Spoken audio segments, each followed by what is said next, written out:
Wow, this Beverly Hills premiere was something else. So much to unpack, from ongoing legal troubles for Erika to the immediate fallout from Dorit's robbery and the Housewives world reacting to all of that, including some former housewives close to the situation.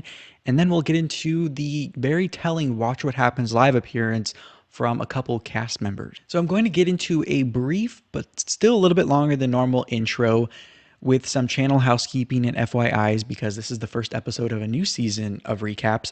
But like always, if you want to skip straight to the recap, there are timestamps in the description for those of you watching the replay. But for those of you who are new, my name is Nick Zengel, and I will be here throughout the season recapping and reacting with you to the entire season of Real Housewives of Beverly Hills, Season 12, where we will chat in the live chat on the YouTube video premiere. But you may be watching from many different platforms, including Rumble, Spotify, Apple Podcasts, Google Podcasts, and many, many more. So thank you for joining me on this season journey, wherever you are tuning in from. Even if you missed the live premiere on YouTube, make sure to share your take throughout the season in whichever comment section is available to you, because I do read all the comments and I respond as necessary. Also, as an FYI, I do post short video clips from these full recaps on Rumble and YouTube. But just know, if you watch the full recap, that you are not missing anything by scrolling past those shorts. Of course, you are always welcome to support the channel by watching those, as well as this full recap, and giving those likes and commenting on those and sharing those. So I'm not going to stop you from doing that. But with all that said, let us finally jump into the highly anticipated first episode of Season 12 of Real Housewives of Beverly Hills recap and react. We get the cold open of the dramatic surveillance footage from Dorit's robbery, with sound bites from her dubbed over the footage of, "I thought, this is it. This is how I'm going to die," and "I'm okay. I'm okay." But we will have to table that for a moment to go back 3 days prior to catch up with the ladies since we last saw them on screen. Happy Hollywood music leads to us seeing Kyle Richards saving niece Paris Hilton's wedding invite from husband Mauricio Umansky, destroying it while putting on his shoes with what looked like a shoe horn, followed by Lisa Rinna arriving at Erika Jayne Girardi's rental to show off her new bag and mini bag within the big bag, coining herself Dorit Light. We will get back to them in a moment. Crystal Kung Minkoff is praising her daughter's smarts of dividing her age in half from 6 to 3 after Crystal suggests everyone eat one broccoli piece for every year of their age. Very smart of her daughter to find a way to not eat as much broccoli.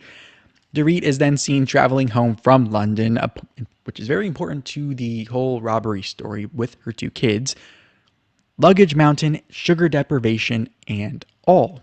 Back at Kyle's, she and youngest daughter Portia are kickboxing in the backyard, coupled with a positive update on Portia from last season, after we get a flashback of what parenting struggles Kyle was going through last year, where we learn Portia's bat mitzvah right after filming ended last year helped her get out of her funk that was resulting from not only her age, but also coupling that with the social school situation amid the pandemic, which, as someone who not necessarily went through a pandemic like the kids did the last couple years when I was in school, but I can relate to the challenges, even as a 26-year-old, in the social realm, and having to really work at that to be normal, if you will.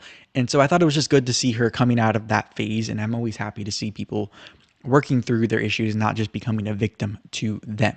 Finally, we are with Garcelle and Sutton in Miami getting massages together, where Garcelle's comments are meant to be taken as sexual innuendos because she and Sutton are both single, after we learned at the last reunion Sutton's boyfriend we saw last season actually broke up with her on Valentine's Day of that year.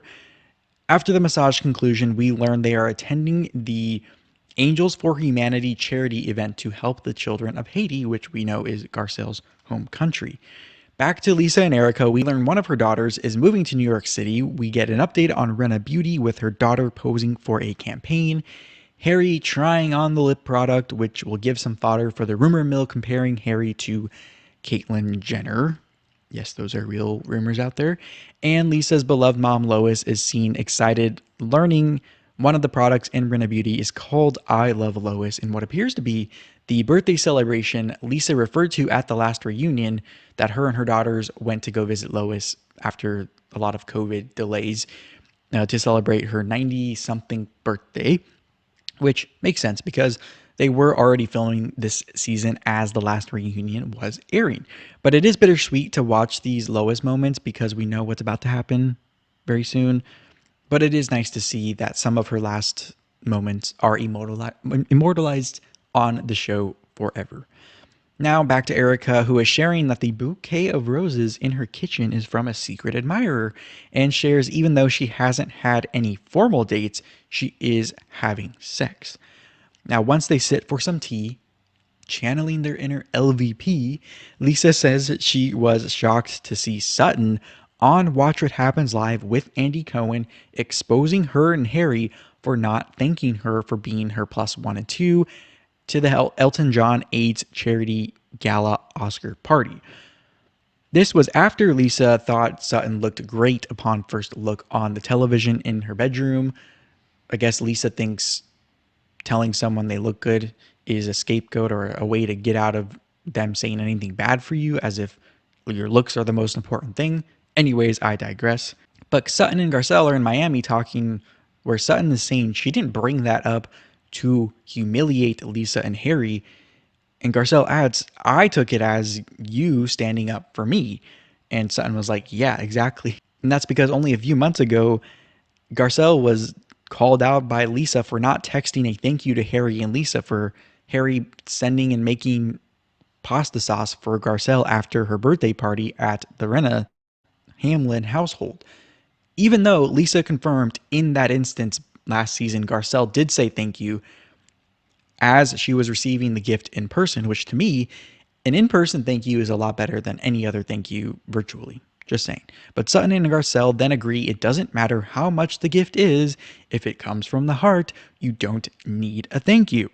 I agree. You should give with no strings attached out of the kindness of your heart, not have to blast everywhere how charitable you are. Just saying. But Lisa and Erika are then shown saying this was basically a virtue signal on Sutton's behalf to prove her friendship with Garcelle, where Lisa in her confessional says, this is a small stain on the veneer Sutton tries to show of being so perfect with her etiquette, coupling that with a bitch no. And then Lisa says something really dumb in my opinion of, don't come for me on national television with your bullshit. And Erika is like, exactly, don't do that. And I say it is dumb because you are on a show filming your personal life for not only national television, but worldwide television at this point. Everything is fair game, especially when you want to hold others to a different standard than you hold yourself, Lisa Rinna. So there's a lot to unpack here. So I think Lisa bringing up the Sutton no thank you drama is her trying to keep Harry and his sauce in the spotlight for a potential future business venture. I am sticking to my prediction from last season that this will become a business because it did come up again at the reunion when Lisa brought Andy some sauce. To me, when Erika and Lisa are agreeing what Sutton did was low, forgetting that Sutton is doing her job on this show, it makes me think Rinna and Erika have the most skeletons to hide in their respective closets. But on Watch What Happens Live this week, Kyle and Dorit both seem to have missed the point about why Sutton brought up the no thank you to the invite to the party. It wasn't about Lisa being let in on something she wouldn't normally go to or about faking her life. It was about the inconsistent standard Lisa Rinna holds for herself versus others. Speaking of Watch What Happens Live, I am glad the producers and decision makers at Bravo and on the production team are finally coming around to giving us viewers credit for not being as dumb as they want to think we are, because before they wouldn't directly say, I saw you appear on Watch What Happens Live outside of a reunion setting when Andy is sitting there. They would normally say, oh, I heard you say this in the press or in an interview. And then they show the clip, letting us kind of fill in the blanks. Before, they wouldn't even say, oh, you said this at the reunion. They would say, last time we were together, and then, of course, show the clip again for us to fill in the blank. At least now they are acknowledging on the show that there is other shows and that they promote this show on that show. But, of course, in this scene, it was coupled with Rinna and Erika pretending they aren't on a reality show talking about an appearance, promoting and talking about the reality show they're on. Anyways, this scene reminded me of the cold open from last season's reunion of Rinna going over to talk to Erika to kind of address the rumors of if Erika will show up. So I thought that made this a natural flow from the end of one season to the beginning of another. Now, the next few scenes are what we expect from a new season of Housewives when a lot of the friendship dynamics flip upside down, starting with Sutton stopping over at Crystal's house to see how the renovation we heard about last season is going.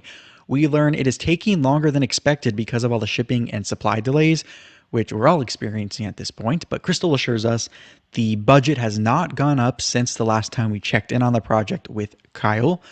After Sutton declines a caffeinated beverage because she says she's already hyper enough, we see her and Crystal happy to be in a good place after a rough start to last year, which we saw play out in front of our eyes. We learn over the summer after filming they hung out frequently to get past their issues, both agreeing it was stupid misunderstandings once they made their perspectives clear to one another. Where Sutton says the love of baseball was a surprising thing that brought them close together, and I would agree with Sutton that baseball is a very powerful sport. Crystal then says in her confessional she is good with Sutton now, but is still aware of Sutton's subtle shade she plays off as cheeky in reference to Sutton admitting to Crystal in this scene that she maybe shouldn't have said the things she said on Watch What Happens Live about Lisa. But then Crystal asks Sutton what her type of man is, where Sutton says handsome, tall, educated, and likes cats. Of course, opening up Crystal to ask, are there a lot of guys calling themselves cat people? Let's just hope that she finds a really great guy because her standing up to Erika last season earned her enough karma, good karma in my book, for her to have a happily ever after. But as far as Crystal's house update, this is why I need multiple seasons from a new Housewives, because I do not want to wait to see the progress of a house renovation or any renovation or project or business company, whatever. I do not want to have to go onto YouTube and wait for a whole series to be unveiled or wait 5 years for the cast member to come back to the show for me to see the finished project, just like Heather Dubrow did in OC. That was kind of annoying. Now, on the baseball front, as a Los Angeles Angels, formerly Anaheim Angels, fan, I promise not to hold their love for Dodger baseball against them and against agreeing with them that baseball is a great sport. Also considering probably don't want to ruffle some feathers with Sutton, who now owns part of a minor league baseball team as part of her divorce settlement. So now to Erika and Garcelle meeting up, much to Sutton's dismay, even though Garcelle assured Sutton she is meeting Erika to stand up for her friend. Now, as Erika and Garcelle exercise, Erika admits to medicating with fast food and alcohol, where her wake-up call was ordering Taco Bell, seeing the wrappers later on in the night, and not realizing she was the one that ordered all that food. I will say Erika does look better in this scene so far and in the season so far, because it was clear she was eating a lot more salty food and drinking a lot more alcohol. You could see the puffiness at the reunion last season, and it was probably coupled with her not getting as much cosmetic work, any like fillers or injections or whatnot, because she was going through a divorce and legal troubles where her funds weren't as hefty as before. Now, after their workout, the two foes sit for a talk.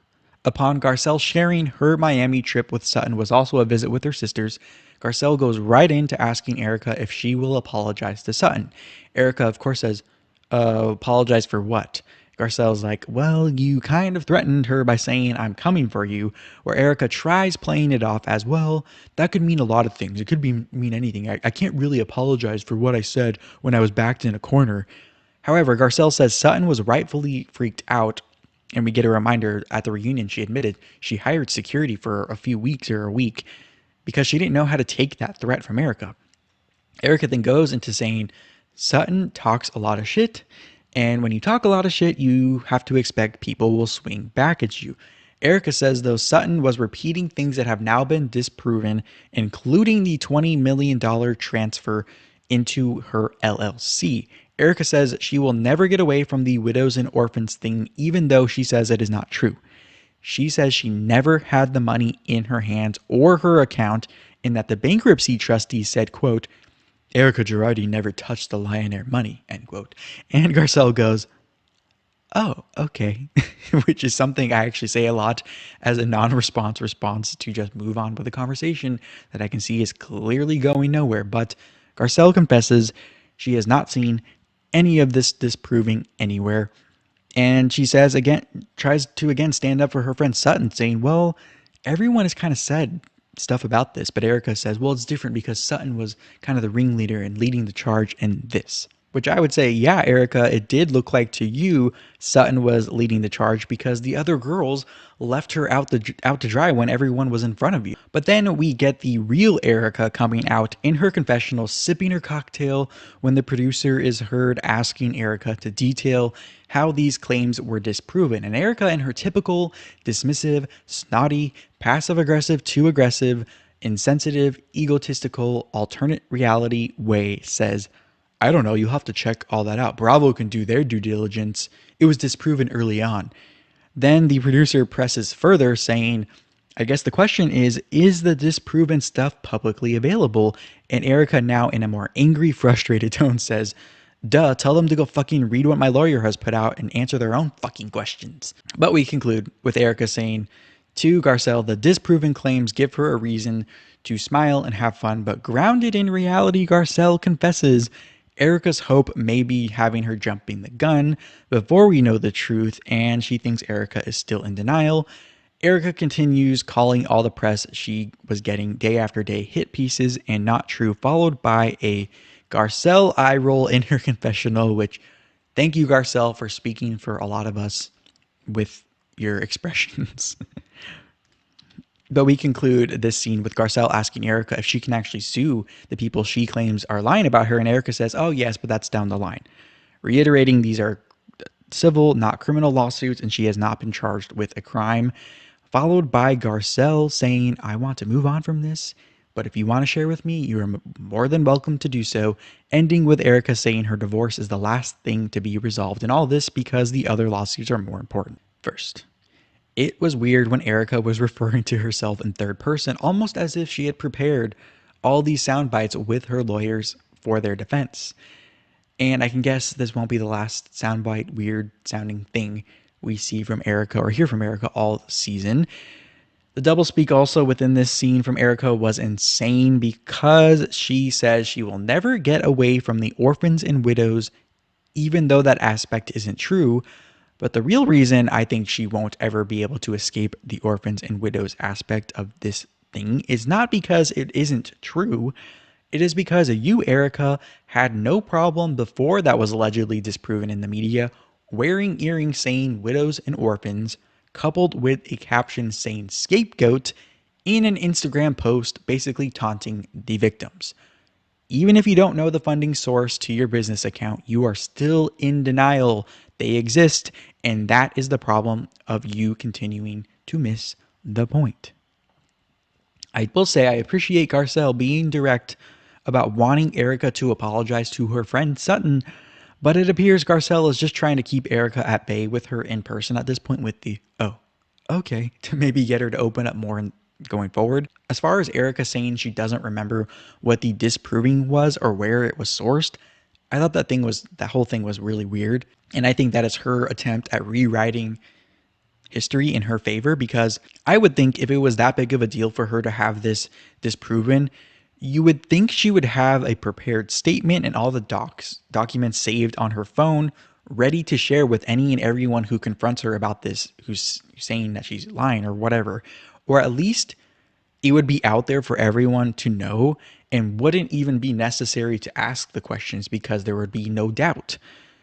If I was accused of something this serious and it was disproven, and if I was keeping score like Erika said she was at the last reunion, I would be reaching out to every single person I still was in contact with who was telling me I was lying and that I was guilty of all these things and showing them the receipts and saying, look, you were wrong. I was right. Ha ha. But on Watch What Happens Live, Dorit actually backed up Erika, saying she has actually seen the debunking of Erika's claims in the press and has seen it firsthand, but says also that the press likes to only publish and push the bad and salacious, not the wins. So which is it? Was it published and just wasn't popular, or was it not published and Or like, what's the deal here? But Kyle and Watch It Happens Live pretended she didn't even hear the question, which to me indicates she was trying to just not answer it and maybe doesn't believe Erika fully. Now, Dana Wilkie, who was a former Real Housewives of Beverly Hills friend of on season 1 and 2, clarified the claims Erika didn't know where the money came from may be true, and that is the debunking Erika may be referring to, but it has not been debunked that she didn't receive the $20 million from the Girardi Keys law firm that she spent. Lastly, I wanted to say that Erika smiling and kind of smirking throughout this scene, and her just even saying that she's ready to have some fun because some things have been going her way. Maybe this smirk and the smile was a nervous tick, but to me it just comes off as really icky. Just her whole vibe is just ugh. And if the preview is any indication, then I'm sure that's only going to become a stronger feeling in my bones as the season keeps going. So we are now inching closer to the dramatic robbery starting earlier that day, which, mind you, this was the day part 3 of the last reunion was airing, where there was an entire segment dedicated to the girls, Dorit in particular, sharing about their expensive items. But we are first with Dorit and her cute son and daughter doing karate in the backyard, directly outside of their now infamous schoolroom, which you see in the background here if you're watching this on Spotify or on Rumble or YouTube. There is a lot of spooky, chilling foreshadowing for what we know is about to happen at that house, from them doing a self-defense related class with Jagger saying he's going to push the bad guy into the pool, and then doing this in front of the glass window the robbers enter the house from. Now, Garcelle then FaceTimes Dorit in the middle of the lesson, making sure Dorit got back from London safely, which we get confirmation in this that PK is actually still in London for a few days. Following a recap of Garcelle and Dorit's friendship journey, we end this pre-robbery scene with Dorit's daughter misbehaving a bit, which we hear Dorit say is due to them feeling the jet lag finally after traveling home. That is an important soundbite that will be good to fact check this whole thing later on. That and almost everything else in this scene so far is very important to the storyline of the robbery and what came out in the press and kind of what people have been picking apart to see if it's true or not or what's going on here. But we will now get into that entire scene playing out right now. It is now later that night where the dramatic, ominous music is playing as we are seeing the now infamous security footage of the robbers breaking the glass of the schoolroom, as you see here, that we just saw the kids in front of. As Dorit is recounting having a gun to her head, thinking this is how she was going to die, and emotionally recounting showing the men where all the items were to take and asking God to please don't hurt her kids. They need their mommy. Don't hurt me. Don't hurt them. Where Dorit says it wasn't until 4 a.m. when the police finally arrived and she was just so grateful to see them.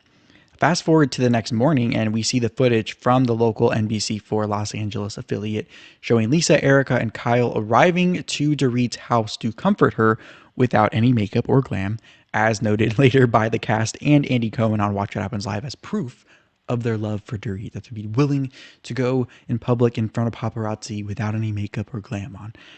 Followed by the cast sharing their initial thoughts of how bad it could have been and what went through their minds as this news broke when they woke up the next morning. But even though it could have been worse, the cast is still worried about how one person recovers from this. Now, Lisa echoes this in the car with Crystal as they are heading to an event space, which we will see in a moment what that's all about. And they're saying they're just lucky that the kids didn't see anything and don't know what happened. Let's unpack what we've seen so far up to this point before we get into the PK and Dorit reunion later in front of all the girls, which comes with its own set of reactions and speculation and whatnot. But at this point, it does add up that PK wasn't home, and the robbers probably thought Dorit and the kids weren't either. The kids doing karate in front of the room, to me, makes sense because it was their schoolroom near the backyard, and there are only so many places to have a karate lesson. Also, it was interesting that they did credit the local NBC affiliate for that footage. It just reminds me how interconnected and how wide-reaching big media companies are, because that's an affiliate of NBC, which owns Bravo. So It is also interesting to hear Rinna and any of them really say that they would die for their kids as far as them putting themselves in that situation. I get what they were saying, but also I'm like, be careful what you put out there. Especially after last season when Lisa Rinna was showing off her security less wardrobe in her garage, which according to her comments on the reunion, she has all that removed and in cold storage or whatever, but it still puts a target on your back. And at this point, I'm still skeptical because the timing of the robbery with filming this new season, amid rumors Dorit was demoted to a friend role, and knowing about their financial history of bankruptcy and gambling debts, and PK being open on the show about lawsuits and losing billions of dollars in real estate. Just last season, he said that. Plus, their current life of appearing well off, there was a lot of doubt here, but I'm having some flashbacks to last season where I was giving Erika the benefit of the doubt until more came out. And now her story has progressed more since last season, and I'm having trouble giving her the benefit of the doubt at this point. Hopefully, this story with Dorit and BK is a little bit different, but later in the episode, we will revisit this. But if the season trailer is any indication, I don't think I believe the entire story at this point, and I will be specific on which parts later on. So now to the first major cracks in Kyle and Sutton's friendship this season, after a mostly hunky-dory last season, I think, because Sutton was still renting, I believe, at that point. Kyle's house and no longer is. Sutton meets Kyle at her former home, now a rental property, where Kyle is crying over what just happened with Dorit, where Sutton seems unemotional about everything compared to almost everyone else in the group, where Sutton redirects to her own fire she's putting out regarding her store having trouble getting a French designer through customs into the country. Kyle is like, that's your fire you're putting out? That's not really a fire compared to what just happened to our friend. And Sutton defends herself saying, well, it's all relative, and I mean, I'm sorry I wasn't held at gunpoint. Which, in her confessional, Kyle is like blown away at Sutton reacting in a kind of self-centered way and for not grasping what just happened to their friend Dorit like she and others are. Well, maybe Kyle because there's some holes in this plot line at this point. Just saying, maybe Sutton had a lot of the same feelings us viewers had as far as our initial thoughts when this news broke and the timing of it. Kyle seems at this point to put Dorit's family and well-being over everyone else. I think, however, Kyle may regret that very soon. But I guess now that Sutton isn't her renter anymore from the looks of it, then they can be more honest with each other. Kyle calling Sutton selfish in this is pretty ripe considering everyone is reacting to the Dorit news, thinking of themselves and how they would respond to that situation. So I think Kyle is deflecting just a little bit. Kyle then gets herself together and Sutton shares her conversation she just had with Crystal, which we saw about setting her up with dates, where Sutton says her qualifications are different than Erika's because Sutton doesn't care if a man is rich because she has her own money and looks for character and humor and doesn't need all the superficial things in a man to make herself feel better or to provide the big house and jewelry for her lifestyle. Sutton says maybe Erika misses that life after Tom's divorce, and that is why her qualifications are different. And Sutton follows that up by saying, my qualifications are different than your friends, Kyle. Basically implying that Erika is not Sutton's friend, she is Kyle's friend. Now, Kyle is trying to justify what was said last year by Erika to Sutton, where Sutton is not having any of this excuse making by her friend, Kyle. Kyle says she feels bad for not speaking up for Sutton at Kathy's infamous dinner party, but also feels bad for Erika leaving that night, probably crying herself to sleep. Sutton, though, is not backing down, saying, I don't feel sorry for Erika after how she acted towards me that night, with none of you standing up for me. Sutton then confesses, why aren't you feeling sorry for the victims and their families who are really crying over what Tom and his law firm did to them, instead of Erika, who maybe went home and cried because someone dared question her involvement in all this stuff and was trying to get clarity on what's going on, and they went to the source. This was all followed by Sutton pointing out what she says is a double standard of her getting called out for addressing Erika but not PK and Mauricio, who made fun of Erika also last season. But Kyle reminds Sutton and us that Erika did call them out on how hurtful it was at the reunion, where editors added in proof supporting Kyle's point. Sutton then ends the scene drawing a clear line in the sand saying, if you want to be friends with that, Erika, then I don't really care. Basically because I don't consider her my friend, I consider her yours, Kyle. So first, that scene last season of PK, Dorit, Mauricio, and Kyle laughing about the new developments in the Erika saga, I thought it was funny, and although I can see why Erika didn't like it, I think they were expressing what a lot of us viewers were thinking in that moment. But I also sort of agree with Sutton on the double standard front, with Erika being more mad at her than at the men. But also, this is a show that is supposed to be about a group of women friends. You can't have it both ways of wanting to punish the men and trot them out when it's convenient to attack them, but then also want the women to be the stars of the show. I'll touch more on this aspect a little bit later. But on Watch What Happens Live, Kyle says her reaction to Lisa Vanderpump's brother dying a few seasons back was similar to Sutton's reaction here to Dorit's robbery. Kyle reminds us she did apologize for that, and she doesn't think either reaction from her or Sutton in this case are okay. Now, it has been reported that a majority of Sutton's wealth was acquired through her divorce from her ex. And even though she has her own business now and can make her own money, she needs to be careful here because she isn't completely the polar opposite of Erika regarding men and money in their life. Now to a quick scene with Lisa, Rinna, and Crystal touring the event space we saw them on the way to earlier for Harry Hamlin's 70th birthday. Lisa brags about Harry for how good he looks for his age after Crystal is shocked to learn he will be 70 years old. But they are concerned with what Dorit will think about them having this party, still knowing what she just went through. We will get Dorit and PK's response later upon their reunion with the other girls at Kyle's, but they say, Rinna and Crystal, that they will do whatever Dorit wants. I have a hard time believing Lisa Rinna is that concerned about Dorit to not have a 70th birthday party for her husband. I think Lisa just likes to play up the drama and keep herself in the mix at this point. I think Lisa should have the party, still extend the invite to PK and Dorit, and leave it up to them if they want to show up or not. It's not rocket science. And Dana Wilkie, who I already mentioned, reminded us that Harry has been in Beverly Hills for quite some time, so there is a very good chance he has had some help in the looks department over the years to keep him looking so young.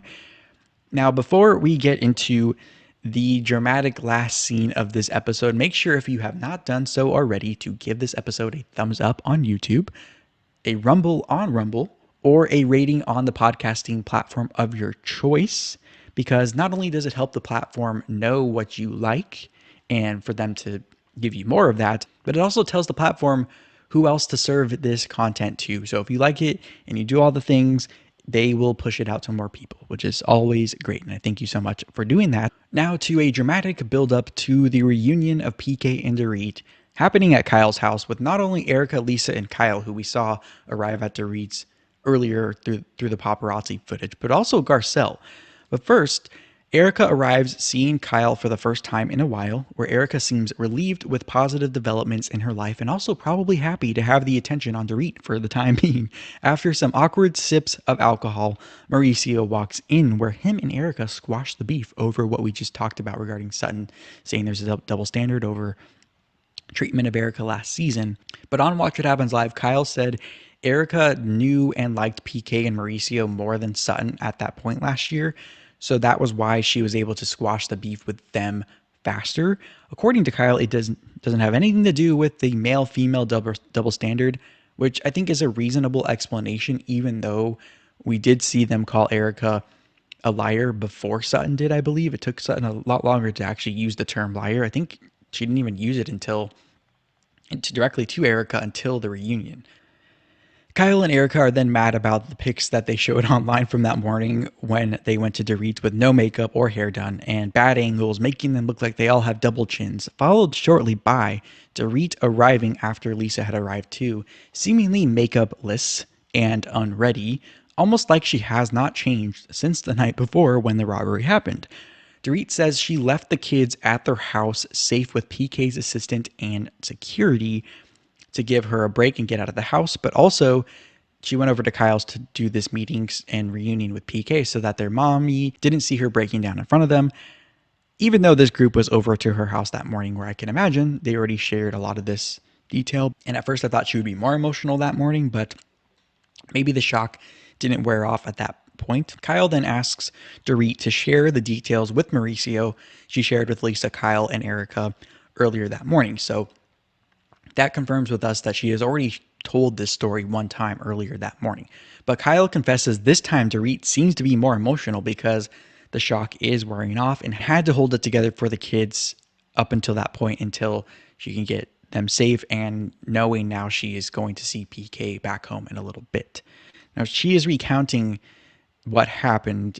She says normally the kids sleep in her bed with her when PK is away, but they were so jet lagged that she ended up having them all sleep in their separate rooms. And when her bedroom door opened, she actually thought it was one of her kids coming in to get in bed with her. But when she tried to get up from the bed to see who it was actually a big body of a man, where he told her then to get on the ground or else he will effing kill her. And she was begging him in tears to not hurt any of them, as the other guy was telling this guy to effing kill her, as they are now frantically asking her where the cash and the jewelry and all the things were. Now, this was happening as Dorit said she was hoping the kids were not seeing this and hoping they would not get hurt. She says, though, she could not help but picture them killing her and then going to kill her kids, where an emotional Kyle is going, no, don't say that, where the girls are comforting Dorit now, saying they are here for her and implore her to go to therapy to get some help with this, because Dorit is clearly very traumatized and struggling when Kyle's dogs start barking outside, and Dorit is like, Kyle, what is happening? Why are the dogs barking? Please go check. Please go check. I'm begging you. Please go check. But it appears it was just Garcelle arriving to the house to comfort Dorit, who she was just FaceTiming hours before the robbery that same day, as we saw on camera, which appeared to be a normal day, other than the fact that the reunion part 3 was airing. Dorit then confirms she hadn't posted anything online about arriving back home yet, so that was why it appeared the men were so relaxed on the security footage, and why her recounting them being surprised and frantic seeing her makes sense. Now, Dorit is then reenacting the one guy holding her as the other is grabbing the stuff, but as they were taking things, Dorit says she told them at one point, okay, you guys have been here long enough, you taken enough things, get out of here before you get into trouble. And she just told them to leave her cell phone behind at the gate. The guy says, I will count to 40 and leave your phone by the gate, which we saw that play out on the security footage of the men also taking the things in her bed comforter, dragging it off the property, where Dorit says the things don't matter to her as long as she and her kids are safe. So I think Kyle may be right that the shock was now wearing off, and Dorit was finally realizing what happened, which may be why it was tougher for Kyle to hear this all happening as she's recounting it later in the day, even though we know that Kyle had talked to her earlier that morning. And it also may explain why we didn't see any footage from that morning. I was thinking maybe, the reports of the Bravo cameras not being there for that initial meeting were wrong, or maybe Bravo was saving the footage for some other reason.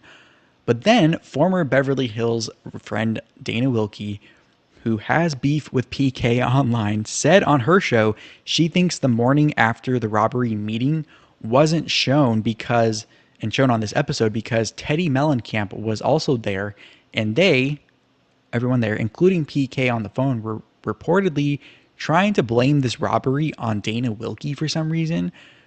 But for that same reason, they cut out the footage because they don't want Dana on the show in any form. And since Teddy was the one that brought it up, she got completely cut out of that whole scene too. And according to Dana, the showrunners don't even want Teddy on there either. This confirmed my suspicion about this Kyle house meeting being a little weird. And even though Dorit's reason about the kids was a good cover, it all just seems weird and like we aren't getting the full story. I'll have more on that in a moment. But before we get into the PK reuniting with Dorit, which is where most of my doubts lie, I want to say at this point, I think Rinna's reaction to the news seems to be the least genuine out of the group so far. She doesn't seem distraught or very emotional like Kyle or Crystal, or openly shady sus like Sutton, or even the normally cold and not really emotional Erika and Garcelle.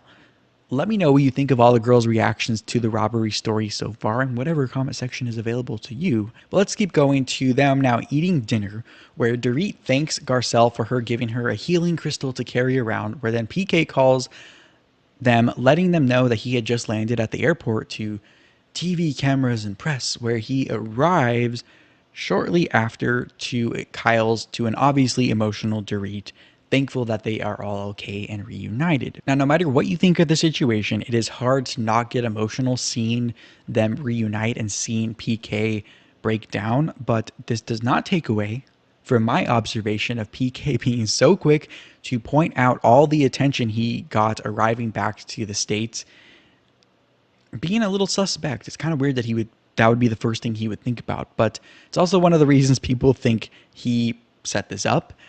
I don't want to believe that someone would put their family in harm's way like this, but then again, I have never been in something so deep that I would even entertain that to get out of whatever I'm in. I will give my full, most likely truth breakdown in a moment. But then Kyle is trying to comfort PK with maybe it was better this happened as it did with PK gone, where PK is then recounting his experience with the phone call in London being weird at the hour that it came. And after he heard Dorit say the kids are okay and she explained what happened, he said he felt really helpless being so far away, but reassures Dorit and the rest of them that they will get through this. And he is just trying to be the rock for his family at this point, where we get a brief, uplifting moment of PK saying to Lisa Rinna, please have Harry's birthday party. My religion says that we do not cancel happy occasions just because they were sad ones. Now, as they leave, Dorit is emotional as PK is looking for his phone in the car, but realizes he left it in the house. And Dorit is left alone on the bench outside saying, find the phone, which apparently I think was a trigger to her from the phone incident we just heard her talk about as far as the robbers leaving the phone behind. And she's talking to herself saying, I'm okay, I'm okay, I'm okay. And that is the soundbite I said in the cold open we would come back to later. So I think props to the editors and production team for the entertainment value on this first episode. Now, even though I've been sprinkling in my thoughts throughout the recap so far, there is still so many things I have to say. So let's get into them. First, like Andy said on Watch What Happens Live, I think the most evidence this robbery was real was the lack of glam for the girls coming over to see Dorit the morning after the robbery, and also her showing up to Kyle's unready, if you will. Although we could say they all did this on purpose to fool us into thinking it was real for dramatic effect. Now, at first, I thought it was weird Dorit felt okay with the kids staying home with PK's assistant and security, considering the security and her couldn't even defend against these robber dudes. And I also thought, why would you be leaving your kids alone after that happened only the night before? But it does make sense to have the emotional reunion with her husband not be in front of the kids, because they are adamant the kids still do not know what happened. It is just one of those things I'm still trying to understand, but maybe this is one of those unexplainable situations. I do think, though, it was a blessing in disguise not having PK there, because that could have made it worse. Or if they had hurt Dorit and the kids, at least PK would still be around.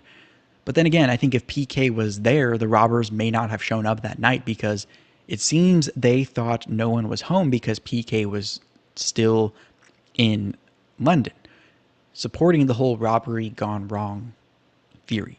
Now, I was thinking this may also be her Kim Kardashian robbery moment of now being more modest in public and online.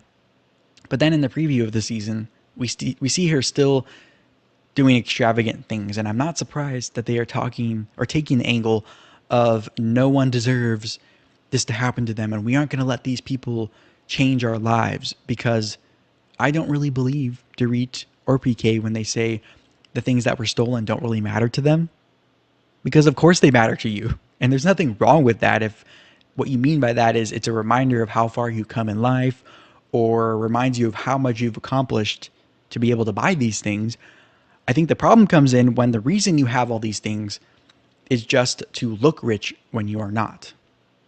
And I can see how the details about Dorit talking to the men calmly, the cell phone left at the gate, and all that can be spun as evidence this was all planned, and people supporting her as brave in this are kind of these hidden in plain sight admissions of it being staged because it's almost too good too much to be true or too good to be true. I don't know for sure one way or the other. Also, though, people seeing this as a dramatized for TV thing are now using that against the Kemsleys because, like Dana Wilkie said, the premise of this, with just the security footage, without all the music and editing, and just retelling what actually happened, is enough for it to be entertaining and riveting television. You don't need all the bells and whistles. But you can tell, though, that Dorit was trying to hold it together until PK got there, which was my explanation for that end of the episode shot of her alone, just kind of sitting there sobbing and talking to herself, and PK going in for his phone. But that could also show that Dorit maybe thinks this is real, but PK is still in a whirlwind, or maybe isn't reacting as Dorit is because maybe he had something to do with this or knew this was happening, or who knows. But the whole weird phone connection with the robber leaving it at the gate and then PK forgetting his phone at the end was kind of eerie. I don't know how they would plan that, but all these weird coincidences and PK's actions are why this is so hard for me to fully believe, which leads me to what I've been teasing this whole time of my overall conclusion so far on the robbery before we get into the Watch What Happens Live appearance and more former housewife takes on this. So, my most likely explanation, based on what we've seen so far, is the robbery is likely real, with the men not expecting anyone to be home, jiving with their calm presence entering the property and carefully checking from the window before breaking in. And it does add up with Dorit's recounting of them being surprised to see her there, followed by them being frantic and threatening her. It does line up with them thinking PK being away meant there was no one home. I also think it is true there was gambling debt, they were living above their means, and flaunting their wealth on large public platforms made them an easy target. The timing is suspect considering the rumors around this time as the last season reunion was airing of Dorit being demoted. If they rely on the show as a paycheck and their livelihood, I don't see why they wouldn't, and they like the fame, I don't see why they wouldn't go to extreme measures to stay on here. Plus their history of bankruptcy, lawsuits, losing millions of real estate, even PK paying off the gambling debt with the insurance payout from the robbery could be true, but all of this doesn't mean it was a huge grand planned conspiracy. I think this all just supports a very large, high stakes chain of causation, if you will, leading to this likely permanent trauma for a family. I hope learns a lot of lessons from this. I do think, although this was all real and traumatic, I do think it was beneficial also in paying off their debts to get this insurance payout, even though those debts could have contributed to them being targeted to take these items as kind of a debt payoff since they weren't willing seemingly to sell these items to pay off the debt themselves. I think it did help solidify their place on the show if the rumors of a demotion were true at the time, even if the timing was coincidental. I think PK pointing out the press and media attention he is getting and releasing the security footage to the press shows they value fame above a lot of things. But all that being true, again, still doesn't mean this was a 4D chess game unfolding in front of us. I think they just took advantage of the situation to right some wrongs and made lemonade out of lemons. Now, if it is true, they planned all this to get them out of debt and other troubles, and they were in so deep that they would put their kids and family at risk, then to me, this is the tip of the iceberg of what the Kemsleys may be hiding. Just like last year, Erika's House of Cards completely falling over. Maybe this is the beginning of more cast members on this show being exposed and having things like this happen.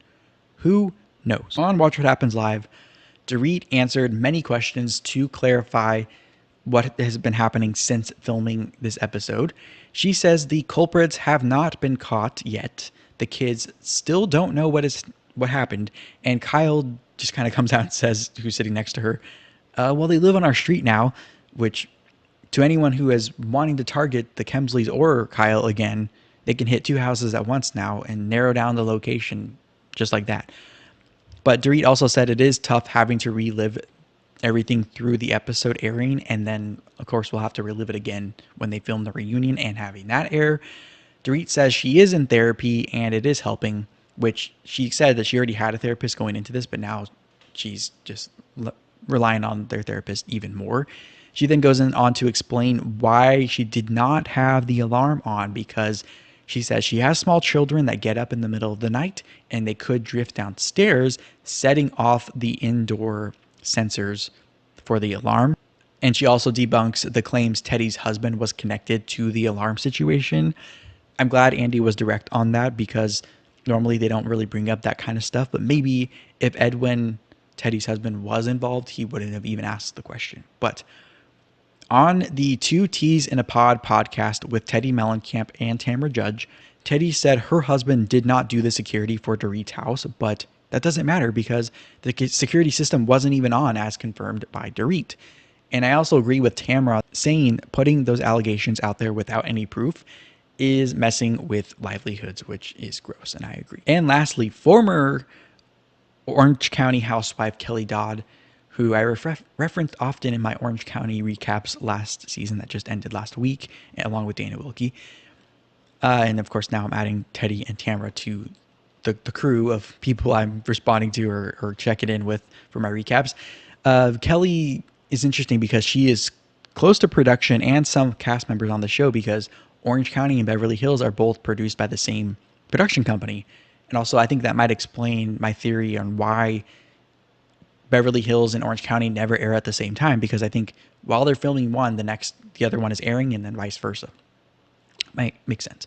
But on the Kelly and Rick show, or the Rick and Kelly show, whatever it's called, they pointed out how weird it was that the robbers used her bedspread to drag the items out of the house.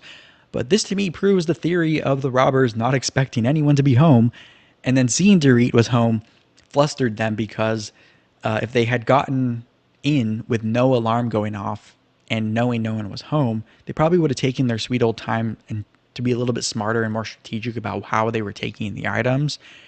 Similar to how Kyle's house was robbed many years ago and they took everything from her closet because she wasn't home and it was too late before they found out. But they also went over the taglines on the Rick and Kelly show for this cast this season, but we have not seen them say them on the show yet, because we haven't met the new housewife Diana or seen friend of from last season Kathy Hilton or new friend Sheree.